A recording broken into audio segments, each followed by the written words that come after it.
This opportunity, we know, will enable us to share so much with Nordic countries and the rest of the world. From raising awareness of South African culture and groundbreaking contemporary literature works, to bringing publishers and authors together to exhibit, to promote and create awareness of their work. We are confident that our participation in the book fair will provide international audiences with something exciting. It is important to note that this month in South Africa is the Heritage Month. So you are going to see us very colorful the whole week because we are celebrating our heritage in Sweden. We will use this great opportunity to voice our unique South African stories by getting new fans and reconnecting with new publishers to spread the word of our books with publishing companies who are attending the fair. We therefore have no doubt that the fair will provide delegates and visitors alike an opportunity to mix with fellow literature lovers and create lasting friendships that we believe will lead to future literary development amongst our countries. The Göteborg Book Fair is a melting pot of people from all walks of life, an ideal platform through which to promote social cohesion, tolerance, and diversity through literature, arts, and language. We believe that through our participation in the book fair, more books written by our South African authors will find extended space on bookshelves in Sweden. New readers will develop interests, and together we will grow new markets for South African literature. South Africa will also use its participation in the book fair to strengthen relations in today's precarious global reality.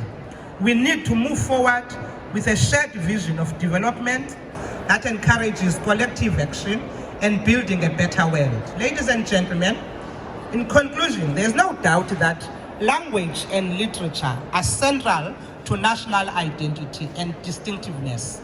A nation's literature and language reflect and explores that particular society.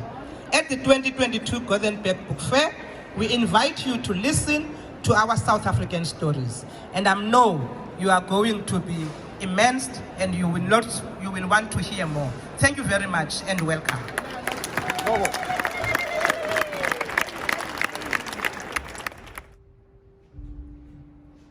During the 1970s and 80s, Desmond Tutu traveled worldwide to demand sanctions against the apartheid state. He spoke out against the violent oppression of the black population and on behalf of those who fought for justice and democracy. The Nobel Peace Prize came at a very important time in helping to reignite our people's hope. The world is watching, and the world recognizes that our cause is a just cause. But I haven't sung, so my voice is a bit... I'm going to do a Swedish power call before I sing. Is that okay? It's the Swedish power call that the women do out in the mountains, especially when they're alone. And here in the Nordic zone, you experience deep loneliness. It's not a village to raise a child. It's a kind of the weather, the darkness of the winter makes you experience the black hole of your existential nothingness. And out of that, this music is born. So I'm going to stand it up here. Are you ready? I hope it's not going to be too loud for you. And it comes from my husband Anders's village, Malung. And it means the cow, or the little calf that was missing, we found it. So here it comes. Let me just, oh gosh.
Magnificent rock-cut temples of the Pallava dynasty on the river banks, the pillared halls and shrines that rose up in worship of the great Shiva in Mahabalipuram, the Sanskrit writings that endured wars and the destruction of empires.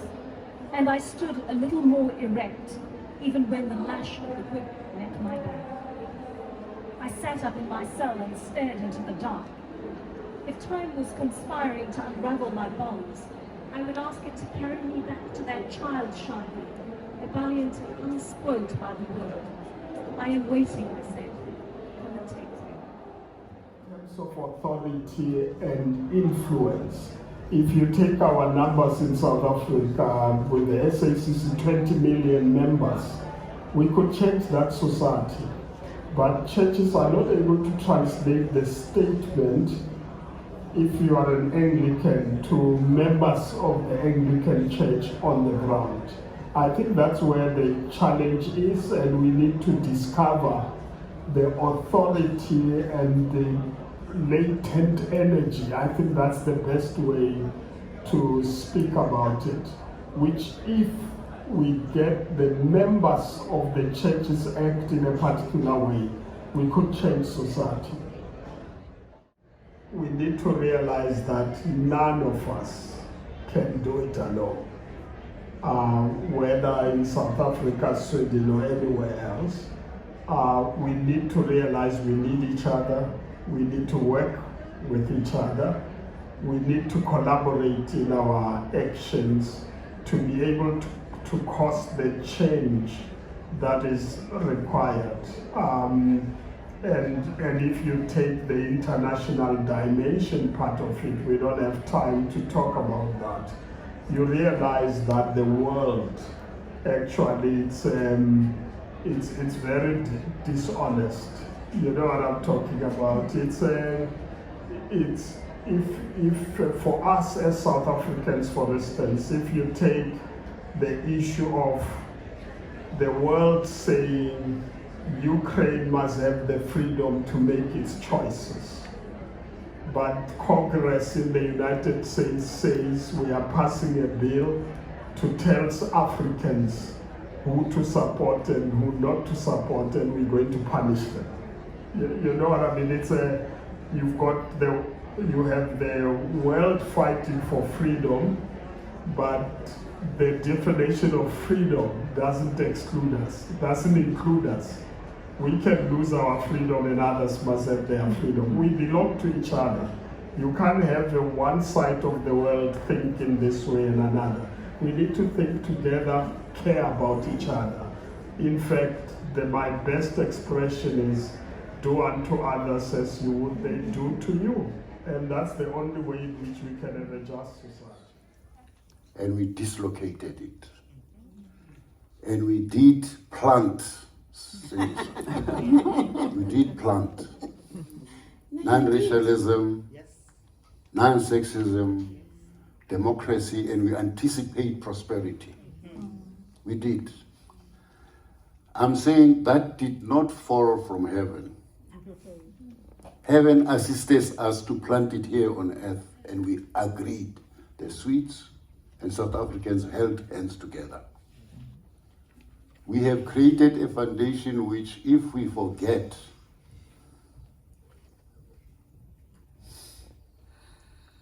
we will be contributing to a serious negativity in the world, because we become an example of a failed possibility. We cannot afford that. No.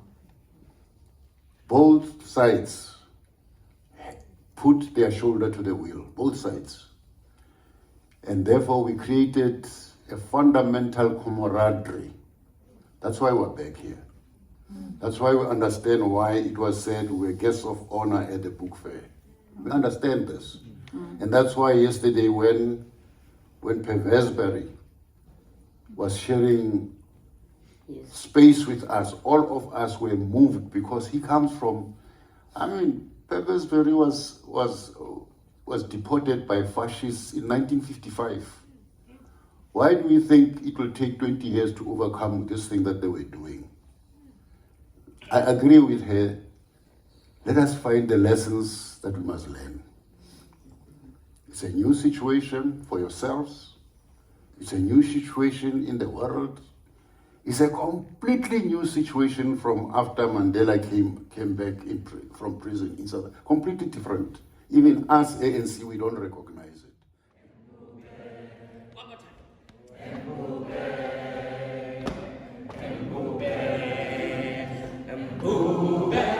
Let me hear the voices. Continue. Some people follow me.